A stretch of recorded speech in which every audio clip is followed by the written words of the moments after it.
ഈ സംഘപരിവാർ ലക്ഷ്യം വെക്കുന്നത് എന്താണ്?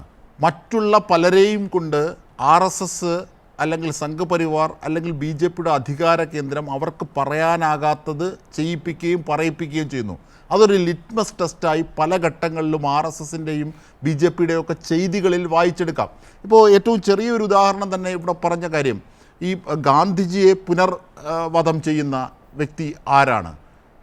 ഗോഡ്സെയെ ന്യായീകരിക്കുന്നത് ആരാണ്? ഗോഡ്സെയെ പ്രകീർത്തിക്കുന്നവർക്ക് സ്ഥാനക്കയറ്റം നൽകുന്നത് ആരാണ്? ഇതിനൊന്നും പരസ്യമായി BJP ഓൺ ചെയ്യുന്നില്ല, പക്ഷേ ഇൻഡയറക്റ്റായി ഇതിനോടുള്ള സമീപനം എന്ത് എന്ന് സംശയിക്കുകയാണ്. അതുപോലെ തന്നെ ഇപ്പോൾ UPയിലെ ഒരു പോലീസ് ഉദ്യോഗസ്ഥൻ പറഞ്ഞത്, ഒരു ഉന്നത പോലീസ് ഉദ്യോഗസ്ഥൻ പറഞ്ഞത്, ഹോളിക്ക് മറ്റ് മതക്കാർ പുറത്തിറങ്ങുന്നത് എന്തിന് എന്ന് ചോദിച്ചതിന് ക്ലീൻ ചിറ്റ് നൽകുകയാണ്. അപ്പോൾ ഇത്തരം വിധ്വംസാത്മകമായ വശങ്ങൾ പറയുന്നവരോടൊക്കെ അനുഭാവപൂർവമായ സമീപനം സ്വീകരിക്കുകയും ഇങ്ങനെ ഡയറക്റ്റായിട്ട് പറയുന്ന പല കാര്യങ്ങളിലും ഓൺ ചെയ്യാൻ പറ്റാത്തത് കൊണ്ട് അതിനോടൊരു തന്ത്രം ഉണ്ടാക്കുകയും ചെയ്യുന്നു. അപ്പോൾ ലക്ഷ്യം മറ്റെന്തോ ആണ് എന്ന് BJPയെ സംബന്ധിച്ച് മറ്റാരെങ്കിലും സംശയിച്ചാൽ അവരെ കുറ്റം പറയാനാകില്ല. ഷാബു പ്രസാദ്, താങ്കളൊരു BJP അല്ല, BJP സഹയാത്രികനാണല്ലോ. അതുകൊണ്ട് താങ്കൾക്ക് ധൈര്യമായ ആ വിഷയത്തെ സംബന്ധിച്ച് ഒരു സ്വതന്ത്ര നിരീക്ഷണം നടത്താവുന്നതാണെന്ന് തോന്നുന്നു. അതെ, എനിക്ക് ഒരുപാട്, നിങ്ങൾ 3 പേരോടാണ് എനിക്ക് സംസാരിക്കാനുള്ളത്. അതുകൊണ്ട് തന്നെ മറ്റുള്ള അല്ലല്ല, നിങ്ങളുമുണ്ട്, നിങ്ങളെ ഞാൻ അതിൻ്റെ അകത്ത് തന്നെയാണ് എടുത്തുന്നത്. കാര്യം അവരെക്കാട്ടും ശക്തമായിട്ട് പറയുന്നത് നിങ്ങളാണ്. ആ പ്രശ്നം തന്നെയാണ്. ആ പ്രശ്നം എന്താണെന്ന് നിങ്ങൾക്ക് മനസ്സിലാവുന്നില്ല എന്നെങ്കിലും കണ്ടിരിക്കുന്നവർക്ക് മനസ്സിലാവുന്നുണ്ട്. ഇല്ല, അത് ചർച്ചയുടെ സങ്കേതം. താങ്കളോടും ഞാൻ എതിര് ചോദിക്കും, മറ്റുള്ളവരോടും എതിര് ചോദിക്കും. അത് ചർച്ചയുടെ സങ്കേതമാണ്. നമ്മൾ ഭരണം പ്രതിപക്ഷം എന്ന് പറയുന്നത് പോലെ. Okay okay okay okay okay ശരി ശരി ശരി. അപ്പം ഞാൻ അതല്ല പറഞ്ഞത്. ഞാൻ സംസാരിക്കുമ്പോൾ അനാവശ്യമായി ഇടപെടാതെ മറ്റുള്ളവർക്ക് കൊടുത്ത ആ മര്യാദ എന്നോടും എന്നെ കാണിക്കണം. ഇടപെട്ട് എന്നെ വെറുതെ നിർത്തി ഞാൻ ഇറങ്ങിപ്പോകും. നേരത്തെ ഞാൻ പറയുകയാണ്, താങ്കൾ എന്റെ സുഹൃത്താണ്, അതുകൊണ്ട് ഞാൻ പറഞ്ഞതാണ്. ആദ്യമേ ഞാൻ ബഹുമാനപ്പെട്ട സമ്പത്തിന്റെ ഒരു കാര്യം, സമ്പത്ത് ഇവിടെ ആദ്യം തുടങ്ങിയപ്പോൾ തന്നെ പറഞ്ഞതെന്ന് പറഞ്ഞാൽ, അദ്ദേഹം ചില ചർച്ചകളിൽ BJP സഹയാത്രികനാണ്, ചില ചർച്ചകളിൽ വലത് നിരീക്ഷകനാണ്, ചില ചർച്ചകളിൽ BJP എന്ന് തന്നെ കാണാറുണ്ട് എന്ന് പറഞ്ഞു. ഞാൻ എൻ്റെ ദൃഷ്ടിയിൽ അത് പെടുന്നുണ്ടെങ്കിൽ ഞാൻ അന്നേരം തന്നെ അത് തിരുത്താറുണ്ട്. കാരണം ഞാൻ BJPയുടെ ഔദ്യോഗികമായിട്ടല്ല വന്നിരിക്കുന്നത്. കാര്യം BJP എന്നെ ആ പണി ഏൽപ്പിച്ചിട്ടില്ല. അത് ശരിയാണ്. കാരണം എന്ന് പറഞ്ഞാൽ ഇന്ന് BJPയുടെ പ്രതിനിധിയെ BJP തന്നെ അയച്ചില്ല ഈ വിഷയത്തിൽ സംസാരിക്കാൻ. അങ്ങനെ ഘട്ടത്തിലാണ് ഒരു സഹയാത്രികൻ. അത് ശരിയാണ്. അതുകൊണ്ട് ഞാനത് അപ്പോൾ തന്നെ തിരുത്താറുണ്ട്. പിന്നെ ഈ BJP പ്രതിനിധി എന്നോ ഒഴിച്ച് ഈ പറഞ്ഞ പോലെ എന്നെ പോലെ ഊരും പേരും ഇല്ലാത്ത അനാഥപ്രേതങ്ങൾക്ക് നിങ്ങൾക്ക് എന്ത് പേര് വേണം കേട്ടോ, നിരീക്ഷകനെന്നോ സഹയാത്രികനെന്നോ എന്ത് തികയിട്ടാലും എനിക്ക് പ്രശ്നമില്ല. BJPയുടെ ഔദ്യോഗികമായിട്ട് എന്നെ പറയരുത്. കാര്യം BJP എന്നെ ആ പണി ഏൽപ്പിച്ചിട്ട്. അതുകൊണ്ട് ബഹുമാനപ്പെട്ട സമ്പത്ത് അതൊന്ന് മനസ്സിലാക്കണം ഞാൻ അഭ്യർത്ഥിക്കുന്നു. അല്ല, പറയണമല്ലോ, അതാ പറഞ്ഞത്, അതൊരു വിഷയമാണ്, അതുകൊണ്ടാണ് ഞാൻ പറഞ്ഞത്. പിന്നെ ഇവിടെ സമ്പത്ത് ഇവിടെ പറഞ്ഞത്, എപ്പോൾ ചില കുറ്റവാളികളെ ശിക്ഷിച്ചവരെയൊക്കെ ഇപ്പോൾ 10-25 വർഷത്തിന് ശേഷമൊക്കെ കോടതി മോചിപ്പിച്ചപ്പോൾ, അവർ മോചിപ്പിക്കപ്പെട്ടപ്പോൾ അതിനെയൊക്കെ വളരെ അദ്ദേഹം ശക്തമായി എതിർത്തു. ശരിയാണ്, ജയിലിൽ അടയ്ക്കപ്പെട്ട കുറ്റവാളികൾ പിന്നെ അവർ എന്നേക്കുമായിട്ട് ജയിലിൽ തന്നെ കഴിയണം എന്നുള്ള അദ്ദേഹത്തിൻ്റെ ആ നിലപാടിനോട് ഞാൻ യോജിക്കുന്നു. ഈ നിലപാട് എല്ലാ കാര്യത്തിലും ഉണ്ടോ എന്നുള്ള കാര്യത്തിലേ എനിക്ക് സംശയമുള്ളൂ.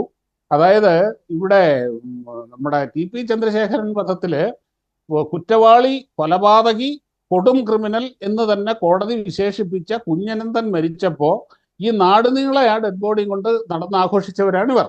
അതേപോലെ ഓരോരുത്തർ കുറ്റവാളികളെ ഇതിൻ്റെ അകത്ത് ജയിലിലടച്ച് തിരിച്ചു വരുമ്പോൾ മുദ്രാവാക്യവുമായും മാലയിട്ട് സ്വീകരിക്കുന്നതും ഇവർ തന്നെയാണ്. ഇനി അതും കൂടാതെ രാജീവ് ഗാന്ധി രാജീവ് ഗാന്ധി വധക്കേസിലെ കുറ്റവാളികൾ പുറത്തിറങ്ങി. അത് മാത്രമല്ല, അതിലൊരു കുറ്റവാളിക്ക്, തൂക്കുകയർ വിധിക്കപ്പെട്ടിരുന്ന കുറ്റവാളിക്ക് ഈ കേരളത്തിൽ മാലയിട്ട് സ്വീകരണം നടത്തി. ഈ കോഴിക്കോട്ട് കടപ്പുറത്ത് മാതൃഭൂമിയുടെ ഫെസ്റ്റിവലിൽ മാലയിട്ട് സ്വീകരിച്ച് 12 വോൾട്ടിന്റെ 2 ബാറ്ററി മേടിച്ചതിനാണ് ഈ പാവം മനുഷ്യനെ തൂക്കിക്കൊല്ലാൻ വിധിച്ചത്, 30 കൊല്ലം ജയിലിലിട്ടത് എന്ന് ഈ കേരളത്തിലാണ് പറഞ്ഞത്. ആരുടെയും നാവ് പൊങ്ങിയിട്ടില്ല ജിംഷാദെ. കൈരളിയിൽ ചർച്ചയും നടത്തിയിട്ടില്ല മുൻ പ്രധാനമന്ത്രിയെ കൊന്നതിന്. അപ്പം ഈ നാട്ടിൽ നടക്കുമ്പോൾ അപ്പൊ സൗകര്യപൂർവ്വം ഈ സെലക്റ്റീവായിട്ട് മാത്രം കാര്യങ്ങൾ എടുത്ത് ഇങ്ങനെ ഓരോന്ന് പറയുന്നതിൻ്റെ അകത്ത് അതിനത്രേ ഉള്ളൂ. അതുപോലൊരു മെറിറ്റ് ആണോ ഇത്?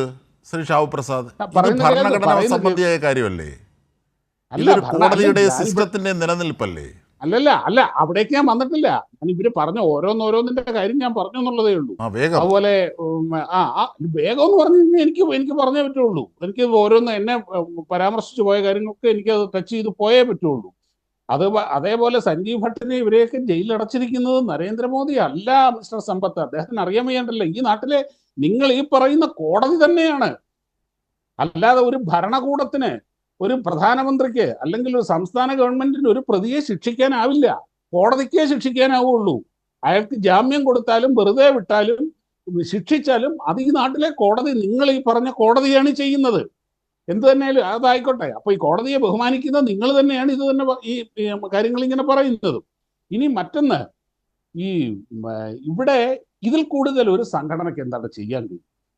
അതായത് ആ സംഘടനയുടെ BJPയുടെ MP-മാർ, ആ MP-മാർ വളരെ വ്യക്തമായിട്ട് അവര് ഈ രീതിയിലുള്ള വിമർശനം ഉന്നയിച്ചപ്പോൾ വളരെ ശക്തമായ രീതിയിൽ അതിനെ താക്കീതും കൊടുത്തു. അത് ഓൺ ചെയ്യാതെ അതിനെ നിഷ്കരണം തള്ളിക്കളഞ്ഞു. അല്ലാതെ BJPയുടെ വേറെ നിങ്ങൾ ഈ പറയുന്ന പോലെ ആരോപിക്കുന്ന പോലെ ഹാൻഡിലുകളോ മറ്റൊന്നുമല്ല. BJPയുടെ ഡയറക്റ്റ് MP-മാർ, അതിന് BJPക്ക് ഉത്തരവാദിത്വം.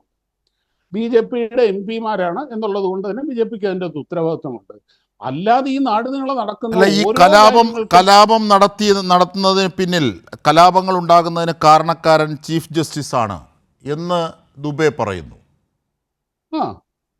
അത് പറയാൻ പാടില്ല. അത് തെറ്റാണ്. സംശയം എന്താ? അത് ഒരിക്കലും അങ്ങനെ ചീഫ് ജസ്റ്റിസ് രാഷ്ട്രപതിക്കും ഗവർണർക്കും സമയപരിധി നിശ്ചയിക്കാൻ കോടതികൾ ആരാണ് എന്ന് ചോദിക്കുന്നതിനും അതേ ശബ്ദമല്ലേ? അതാണല്ലോ പറഞ്ഞത്. അതല്ലേ ഇത്രയും നേരം ഈ അല്ല, ഉപരാഷ്ട്രപതിയാണത് പറഞ്ഞത്. ഞാൻ പറഞ്ഞത് ഞാൻ പറഞ്ഞല്ലോ, ഉപരാഷ്ട്രപതിയുടെ വാക്കുകളോട് പ്രതികരിക്കേണ്ട ഇരിക്കുന്നത് വളരെ സൂക്ഷിച്ചു വേണം. അതുകൊണ്ട് തന്നെ BJP അക്കാര്യത്തിൽ ഒരു അകലം പ്രാപിച്ചു. ശരി, അത് മര്യാദയാണത്. അങ്ങനെയുണ്ട്. അതില്ല, ഈ മര്യാദ എന്ന് പറയുന്ന സാധനം ഒന്നും നിങ്ങൾക്ക് പരിചയമില്ലാത്തതുകൊണ്ടാണ്.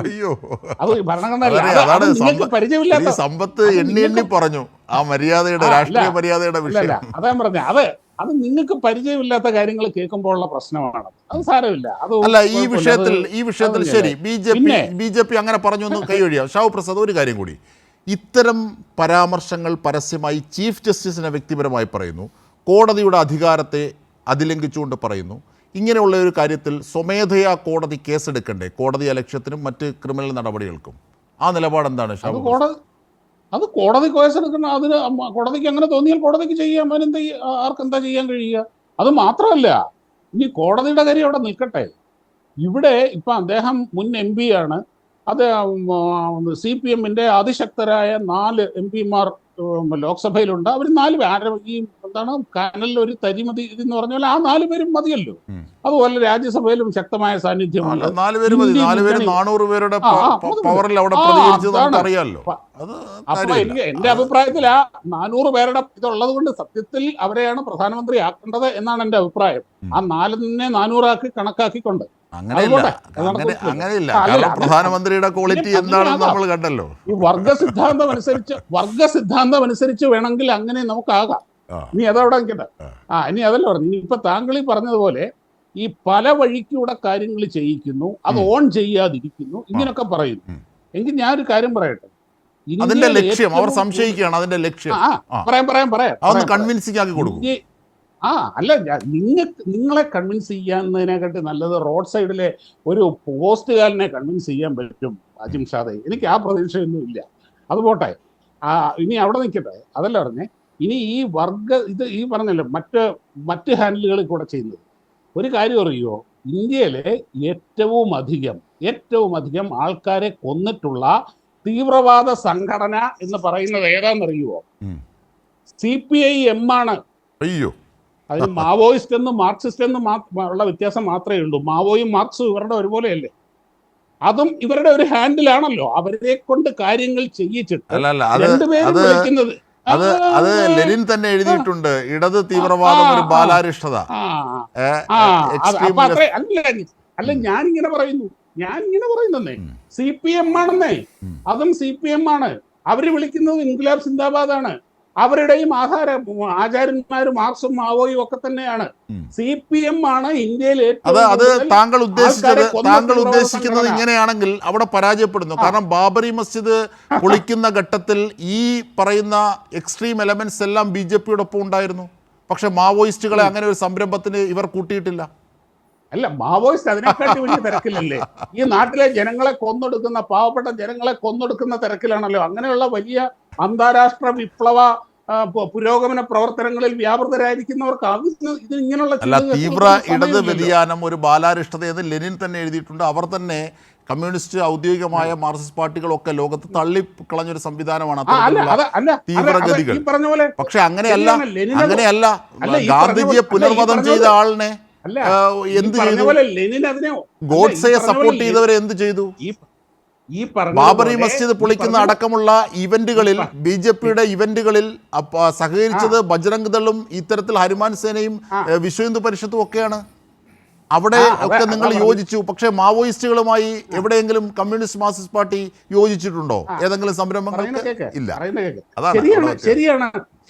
ശരിയാണ് നിങ്ങൾ പറഞ്ഞ അതേ ലോജിക്കിൽ കമ്മ്യൂണിസ്റ്റ് പാർട്ടി ഇവിടെ CPM എന്ന് പറയുന്ന മാർക്സിസ്റ്റ് പാർട്ടി അതിനെ ഓൺ ചെയ്യുന്നില്ല, അതിനെ പബ്ലിക്കായിട്ട് തള്ളിക്കളയുന്നുണ്ട്, അതിനെ ഓൺ ചെയ്യുന്നില്ല, ഇങ്ങനെയൊക്കെ ചെയ്യുന്നുണ്ട്, അതൊക്കെ അംഗീകരിക്കുന്നു. പക്ഷേ അതും CPM ആണ് എന്നേ ഞാൻ പറഞ്ഞുള്ളൂ. ശരി, താങ്കളുടെ വാദവും ഉദ്ദേശ ലക്ഷ്യവും മനസ്സിലായി. തീർച്ചയായും ശ്രീ എ സമ്പത്ത് ശ്രീ എ സമ്പത്ത്, അതായത് ഈ ആശയപരമായുള്ള ഐക്യങ്ങളെ ഒക്കെ വെച്ചിട്ടങ്ങ് ചുമ്മാ കാടടച്ച് വെടിവെക്കുകയാണ്. പക്ഷെ എങ്കിൽ പോലും ഒരു കാര്യം, ഈ വിഷയത്തിൻ്റെ മെറിറ്റിൽ നിന്ന് ബോധപൂർവം അത്രയും സമയം ഒഴിവാക്കുക എന്ന ഷാബു പ്രസാദിൻ്റെ വളരെ കുതന്ത്രമായ ഇടപെടലാണ് ഇതിന് പിന്നിൽ. അതിൽ അധികം നമ്മൾ വീഴുന്നില്ല. പക്ഷേ അദ്ദേഹം പറഞ്ഞ കാര്യങ്ങൾക്കുള്ള മറുപടി. അല്ല, ഞാൻ ബഹുമാനപ്പെട്ട നമ്മുടെ സുഹൃത്ത് ശ്രീ ഷാബു പ്രസാദിൻ്റെ ഇപ്പോഴത്തെ ഒരു വൈക്ലഭ്യവും വൈതരണിയും വൈഷമ്യവും നന്നായി മനസ്സിലാക്കുക. അദ്ദേഹം BJP സഹയാത്രികൻ എന്ന നിലയിൽ നിന്നുകൊണ്ട് ഈ രാജാവിനേക്കാൾ വലിയ രാജഭക്തി, ഒരു BJP-യുടെ വക്താവ് വന്നാൽ ഇങ്ങനെയൊന്നും പറയാൻ കഴിയില്ല. കാരണം BJP ദേ ഷുഡ് ഓൺ, ഇല്ലേ, ആ വേർഡ്സ് ദേ ഷുഡ് ഓൺ. ഇവിടെ ഇദ്ദേഹം പറയുമ്പോഴത്തേക്ക് വേണമെങ്കിൽ BJP-ക്ക് പറയാം ഞങ്ങൾ അയച്ച ആളല്ല, ഞങ്ങൾ അയക്കേണ്ടാന്ന് തീരുമാനമാണ്. അത് ഷാബു പ്രസാദ് പറഞ്ഞ ഷാബു പ്രസാദിൻ്റെ വ്യക്തിപരമായ അഭിപ്രായമാണ് എന്ന് പറയാം. ഞാൻ ശ്രീ ഷാബു പ്രസാദിൻ്റെയും അദ്ദേഹത്തിൻ്റെ ചങ്ങാതിമാരുടെ അറിവിലേക്ക് വേണ്ടി ഇന്ത്യയിലെ ആദരണീയനായ മഹത് വ്യക്തിത്വങ്ങളിൽ ഒരാൾ, രാഷ്ട്രീയമായി ഞങ്ങളോട് അങ്ങേയറ്റത്തെ വിയോജിപ്പുണ്ടായിരുന്നപ്പോഴും ഇന്ത്യയിൽ 2 തവണ പ്രധാനമന്ത്രിയായിരുന്ന ഒരു മനുഷ്യൻ, അതിൽ 13 ദിവസം അദ്ദേഹം പ്രധാനമന്ത്രിയായിരിക്കുമ്പോൾ 11ാം ലോക്സഭയിൽ ഞാനും അംഗമായിരുന്നു. 1992 അദ്ദേഹത്തെ ഒരു ഇൻ്റർവ്യൂ നടത്തി, ഒരു ഇംഗ്ലീഷ് ഇൻ്റർവ്യൂ ആയിരുന്നു. അതെ, AB വാജ്പേയിയാണ്. അദ്ദേഹം ആ ഇൻ്റർവ്യൂവിൽ അദ്ദേഹം പറയുകയുണ്ടായി, ബാബറി മസ്ജിദ് അദ്ദേഹത്തിൻ്റെ വാക്കുകളാണ് മലയാളത്തിൽ ഞാൻ ഈ പറയുന്നത്. ഇംഗ്ലീഷിൽ നിന്നുള്ള മലയാളത്തിലുള്ള പരിഭാഷ അദ്ദേഹത്തിൻ്റെ നാവിൽ നിന്ന് വന്ന വാക്കുകളാണ്. ബാബറി മസ്ജിദ് പൊളിച്ചത് അത് തെറ്റായിപ്പോയി, എനിക്കതിൽ ദുഃഖമുണ്ട്, എന്നോടൊപ്പമുള്ള ആളുകൾ അത് ചെയ്തതിൽ എനിക്ക് അങ്ങേയറ്റത്തെ വൈഷമ്യമുണ്ട്, പാർട്ടിയിൽ നിന്ന് രാജിവെക്കുന്നതിനെക്കുറിച്ച് പോലും ഞാൻ ആലോചിച്ചു, എൻ്റെ സഹപ്രവർത്തകർ എന്നെ വിലക്കി. അദ്ദേഹം ആ കാര്യത്തെ സംബന്ധിച്ച് പറഞ്ഞതുകൊണ്ട് മാത്രം തീരുന്നില്ല. അദ്ദേഹം പറയുകയാണ് ഇക്കാര്യത്തെ സംബന്ധിച്ച് നമ്മൾ ഈ ചർച്ചകൾ സൗമ്യമായി അത്തരത്തിൽ വ്യത്യസ്തങ്ങളായിട്ടുള്ള കോണുകളിൽ നിന്നുകൊണ്ട് നടത്തുമ്പോഴും അവിടെ യുക്തിക്ക് സ്ഥാനമില്ലാതാവുകയും അദ്ദേഹം ഉപയോഗിച്ചൊരു വാക്കുണ്ട്, ആ വാക്ക് വാസ്തു ഞാൻ പറയുന്നതിന് ഷാബു പ്രസാദിനൊന്നും തോന്നരുത്, ബിക്കോസ് അദ്ദേഹം പറഞ്ഞതാണ്, അങ്ങനെ മറുഭാഗത്ത് നിന്ന് എതിർത്ത് പറയുകയാണെങ്കിൽ you think that he is A rascal. Shri Vajpayee ഉപയോഗിച്ച വാക്കാണത് എന്ന് പോലും തൻ്റെ കൂടെ ഉള്ളവരെ കുറിച്ച് അദ്ദേഹം പറഞ്ഞതാണ്. സംശയം ഉണ്ടെങ്കിൽ it's on record. Shabu Prasad, you can go through that. തീരുന്നില്ല. ശ്രീ LK അദ്വാനി പറയുകയുണ്ടായി, it was A mistake, it was A shear mistake. അദ്ദേഹം പറഞ്ഞതാണ്. ബാബറി മസ്ജിദ് പൊളിച്ചതുമായി ബന്ധപ്പെട്ട കേസിൽ അദ്ദേഹം പ്രതിയായിരുന്നു എന്നുള്ളത് മറ്റൊരു കാര്യം. അദ്ദേഹത്തെ അടക്കം പിന്നീട് അത് പൊളിച്ചത് തെറ്റ്, നിയമവിരുദ്ധമായി സംഘം ചേർന്നത് തെറ്റ്, അത്തരത്തിൽ അക്രമം നടത്തിയത് തെറ്റ്, ആ പണി നടത്തിയത് തെറ്റ്, എന്നാൽ അവരെ വെറുതെ വിടുന്നു എന്ന് കോടതി വിധിച്ചു. അത്തരം കാര്യം ആ വിധിന്യായത്തിനെതിരായി ചർച്ചയടക്കം നടന്നു. ഞാനന്ന് കൈരളി പീപ്പിളിൽ ചർച്ചയ്ക്ക് അന്ന് രാവിലെ ഉണ്ടായിരുന്നു. ഇവിടെ ഇദ്ദേഹം പറഞ്ഞ ഈ കാര്യങ്ങളെ സംബന്ധിച്ച് ഞാനൊരു കാര്യം ഒന്ന് സൂചിപ്പിച്ചോട്ടെ. ഇവിടെ ഈ മേം ബിൽക്കിസ് ബാനോ കൂട്ടബലാത്സംഗത്തിന് വിധേയമാവുകയും തൻ്റെ കുടുംബാംഗങ്ങളടക്കം തൻ്റെ മുന്നിലിട്ട് ക്രൂരമായി കൊല ചെയ്യപ്പെടുന്നത് കണ്ടുകൊണ്ട് നിലവിളിക്കാൻ പോലും കഴിയാതെ പോയൊരു സ്ത്രീയുണ്ട്. 14 വർഷക്കാലം സുപ്രീം കോടതി വരെ നിയമയുദ്ധം നടത്തേണ്ടി വന്നതിന് സുഭാഷിണി അലി CPM-ൻ്റെ പോളിറ്റ് ബ്യൂറോ അംഗമാണ്. അവരോടൊപ്പം ഒരു അമ്മയെപ്പോലെ നിന്നത്, താങ്ങായി തണലായി അവരോടൊപ്പം ചേർത്ത് പിടിച്ചിട്ട്. ഇരയുടെ പേര് പറയരുത് എന്നുള്ളതാണ് നിയമമെങ്കിലും അവർ തന്നെ പരസ്യമായി സമൂഹത്തിന് മുമ്പിൽ പറയുകയാണ്, മേം ബിൽക്കിസ് ബാനു എന്ന് പറയുകയുണ്ടായി. ഷാബു, നമ്മളെല്ലാം അമ്മമാർ നൊന്ത് പെറ്റതാണ്. ലോകത്ത് കൊലപാതക കുറ്റത്തിന് കൊടുക്കുന്നതിനേക്കാൾ ക്രൂരമാണ് എന്ന് ഇൻവേർട്ടഡ് കോമയിൽ നമ്മൾ പറയേണ്ടതായിട്ടുള്ള ക്യാപിറ്റൽ പണിഷ്മെൻറ്റോ അതിനപ്പുറം വെടിവെച്ച് കൊല്ലുക ഉൾപ്പെടെയുള്ള കാര്യങ്ങൾ റേപ്പിനാണ്, എങ്ങനെ ബലാത്സംഗത്തിനാണ്. അതിനേക്കാൾ കഠിനമാണ് കൂട്ടബലാത്സംഗം എന്നുള്ളത്. നിങ്ങൾ ഓൺ ചെയ്യുന്നോ ഇല്ലയോ? എന്താ ചോദിച്ചതെന്നറിയാമോ? ഷാബു ഇപ്പോൾ BJP-ക്കാരാണ് പറയേണ്ടതെന്ന് വേണമെങ്കിൽ അദ്ദേഹത്തിന് പറയാൻ കഴിയും. ആ കൂട്ടബലാത്സംഗത്തിൻ്റെ ആ ഉത്തരവാദികളായിട്ടുള്ളവരെ കോടതി ഗുജറാത്തിൽ നിന്ന് മാറ്റി കൊണ്ടുവന്ന് ഈ മഹാരാഷ്ട്രയിൽ കൊണ്ടുവന്ന് വിചാരണ നടത്തിയത് കൊണ്ട് മാത്രം ട്രയൽ കോടതിയിൽ അവർ ശിക്ഷിക്കപ്പെട്ടപ്പോൾ ആ ശിക്ഷിക്കപ്പെട്ട് ജയിലിൽ കഴിയുന്ന ആളുകളെ അവരവിടെ നിന്ന് ജയിൽ മോചിതരാക്കാൻ ഗുജറാത്ത് സംസ്ഥാന സർക്കാർ സുപ്രീം കോടതിയിൽ കള്ള സത്യവാങ്മൂലം അടക്കം നൽകുകയും ആ ജയിൽ മോചിതരായ ആളുകളെ പൂമാലയിട്ട് പരവതാനി വിരിച്ച് ആനയിച്ച് കൊണ്ടു നടന്ന് അവർക്കെല്ലാം തന്നെ പൊതുയോഗങ്ങളിൽ സ്വീകരണം നൽകുകയും ചെയ്ത പാർട്ടിയുടെ പേര് BJP എന്നാണ്. പിന്നീടും സുപ്രീം കോടതിയെ സമീപിച്ചപ്പോഴാണ് ഇവർ കള്ളമാണ് അങ്ങനെ ഗവൺമെൻറ് പറഞ്ഞത് എന്നുള്ളത്. കള്ളത്തിന് കള്ളമെന്നല്ലേ പറയാൻ പറ്റുള്ളൂ. അവിടെ ആ അമ്മയുടെ മാനത്തിന് എന്ത് വിലയാണ്? ഭാരതാംബയെക്കുറിച്ച് കേഴുകയാണ്, സ്ത്രീകൾ ദേവതയാണ്, അമ്മയാണ്, ആരാധിക്കണമെന്നൊക്കെ പറയുകയാണ്, പഠിപ്പിക്കാനായി നടക്കുകയാണ് ഒരുപാട് ആളുകൾ ഒരു സ്ത്രീയുടെ മാനത്തിൻ്റെ. ഇത് ലോകത്തിൽ വാസ്തവത്തിൽ ഇത്തരത്തിൽ റേപ്പിന്, ബലാത്സംഗത്തിന്, കൂട്ടബലാത്സംഗത്തിന് ഏറ്റവും കടുത്ത ശിക്ഷ നൽകുന്ന രാജ്യങ്ങൾ ഉള്ളപ്പോൾ ഈ രാജ്യത്ത് നടന്നത് ഇതൊന്നും നമ്മൾ മറന്നു പോകണം അല്ലേ? ഇവിടെ ഇപ്പോൾ ഈ BJP-യുടേതായ സംഘപരിവാർ പലയിടത്തും നടത്തുന്നതായുള്ള പല കൃതികളുമുണ്ട്, പല കൃത്യങ്ങളുമുണ്ട്. അതിനൊന്നും ഞങ്ങൾ ഓൺ ചെയ്യേണ്ട എന്നാണ് പറയുക. ആർക്ക് വേണ്ടിയാണ് ഇതെല്ലാം ചെയ്യുന്നത്? ഇതെല്ലാം ചെയ്യുന്നത് ഒരു കൂട്ടർക്ക് വേണ്ടി തന്നെയാണ് ചെയ്യുന്നത്. അത് ഈ രാഷ്ട്രീയം വർഗീയതമായി കൂട്ടിച്ചാലിച്ച് അത്തരത്തിൽ ഇത് വെടിമരുന്നിന് തീപിടിപ്പിക്കുന്നത് പോലെ ഈ സാമുദായിക ധ്രുവീകരണം ഉണ്ടാക്കി അങ്ങനെ രാഷ്ട്രീയ അധികാരം നേടാൻ നിലനിർത്താൻ വേണ്ടി ഏതറ്റം വരെയും പോവുക എന്നുള്ളത് അതാണല്ലോ. നിർത്തുകയാണ്. ജ്യോതി ബസു പറഞ്ഞൊരു വാചകമുണ്ട്, ഒരു ഭരണകൂടത്തിന് വർഗീയ സംഘടനകൾ ഉണ്ടാകണമെന്നും അത് വ്യാപിക്കണമെന്നും ആഗ്രഹമില്ല എങ്കിൽ അങ്ങനെ ഉണ്ടാവുകയും വ്യാപിക്കുകയും ഇല്ല എന്നുള്ളത്. ഇവിടെ ഈ ഇന്ത്യയിൽ നിന്ന് അധികാരത്തിലുള്ള ഒരു സർക്കാർ ഗുജറാത്തിലെ കൂട്ടക്കുരുതിയുടെ ഉൽപ്പന്നമാണ്. ആ ഭ്രൂണം അത് വളർന്നുണ്ടായതാണ്. ഇത് ഇന്ത്യയിൽ പലയിടത്തും ഇപ്പോൾ പരീക്ഷിച്ചു കൊണ്ടേയിരിക്കുകയാണ്. വർഗീയ കലാപങ്ങൾ ഉണ്ടായിട്ടില്ലാത്തടത്തെല്ലാം ഇത് ചെയ്യുകയാണ്. RSS ഇല്ലാത്തതായിട്ടുള്ള എത്ര വർഗീയ സംഘടനകളുണ്ട്? കേരളത്തിൽ രാഷ്ട്രീയ എതിരാളികളുടെ കൊലക്കത്തിക്കിരയായി കൊല്ലപ്പെട്ട ഏറ്റവും കൂടുതൽ രക്തസാക്ഷികൾ CPIM-മായി ബന്ധപ്പെട്ട് പ്രവർത്തിച്ചവരാണ്. പാർട്ടി അംഗങ്ങളും പാർട്ടി അംഗങ്ങളല്ലാത്തവരും പറക്കമുട്ടാത്ത സജിൻ ഷാഹുൽ അടക്കമുള്ള കുട്ടികളടക്കമുള്ള, ഞാൻ പഠിപ്പിച്ച സക്കീർ അടക്കമുള്ള ആളുകൾ, എന്നോടൊപ്പം SFIയിൽ പ്രവർത്തിച്ച KV സുധീഷ് അടക്കമുള്ള ആളുകൾ. നിങ്ങൾ എന്നിട്ട് വന്ന് എത്ര ചിരിയോടുകൂടിയാണ് നിങ്ങളൊക്കെ പറയുന്നത് ഇതെല്ലാം. ഇപ്പോൾ നിങ്ങൾ പറയുകയാണ് ഈ മാവോയിസ്റ്റുകളെല്ലാം കമ്മ്യൂണിസ്റ്റുകളാണ് എന്ന്. ISIS-നെ നിങ്ങൾ ഇസ്ലാമുമായിട്ടാണോ ബന്ധപ്പെടുത്തുക? ആണോ? ഈ രാജ്യത്തുള്ള ബഹുഭൂരിപക്ഷം ആളുകളും ഹിന്ദു മതത്തിലെ എത്ര ആയിരക്കണക്കിന് ജാതികളിലും ഉപജാതികളിലും പെട്ട ആളുകൾ വിഗ്രഹാരാധനയിൽ വിശ്വസിക്കുന്നവരും അല്ലാത്തവരും അടക്കമുള്ള ആളുകളുണ്ട്. ആ ആളുകളെല്ലാം ഉള്ളപ്പോൾ ഹിന്ദുക്കളുടെ എല്ലാം മൊത്തമായിട്ടുള്ള ഇൻബ്ലോക്ക് കൊട്ടേഷൻ പിടിച്ചിരിക്കുന്നതൊന്നും BJP ഒന്നും അല്ല. BJPക്ക് വേണ്ടി RSS-ഉം സംഘപരിവാറിൻ്റെ ആളുകളും നടത്തുന്ന എല്ലാവിധത്തിലുള്ള അക്രമ പ്രവർത്തനങ്ങൾക്കും ബീഭത്സ പ്രവർത്തനങ്ങൾക്കും ഹിന്ദുമത വിശ്വാസികളും ആ സമുദായ സംഘടനകളും ഉത്തരം പറയേണ്ടുന്നത് ബാധ്യതയൊന്നുമില്ല. ഇവിടെ ആരെങ്കിലും എവിടെയെങ്കിലും കാട്ടിക്കൂട്ടുന്നതായിട്ടുള്ള കാര്യത്തിനല്ല. എന്നാൽ അത് കമ്മ്യൂണിസ്റ്റുകാരുടെ തലക്കിരിക്കട്ടെ എന്ന് നിങ്ങൾ വെക്കുന്നത് ഇസ്ലാമോഫോബിയ നിങ്ങൾ പടർത്താനായി ശ്രമിക്കുന്നത് പോലെയുള്ള ദുഷ്ടലാക്കിൻ്റെ ഫലമാണ്. ആ പറഞ്ഞതെന്തായാലും നന്നായി. മനസ്സിലുള്ളത് വല്ലപ്പോഴുമെങ്കിലും പാമ്പിൻ്റെ നാവിൽ നിന്ന് ഇത്തരത്തിൽ ഫടം വിരിക്കുമ്പോൾ വിഷം പുറത്തു വരുമ്പോഴാണ് അതിന് വിഷമുണ്ടോ ഇല്ലയോ എന്നറിയാൻ പറ്റുക. മഞ്ഞച്ചേരയും മണലയും തിരിച്ചറിയാൻ ബുദ്ധിമുട്ടാണെങ്കിലും അത് മഞ്ഞച്ചേരയാണെന്ന് അറിയുന്നത് അങ്ങനെയാണ്. നന്ദി ഷാബു പ്രസാദ്. തീർച്ചയായും.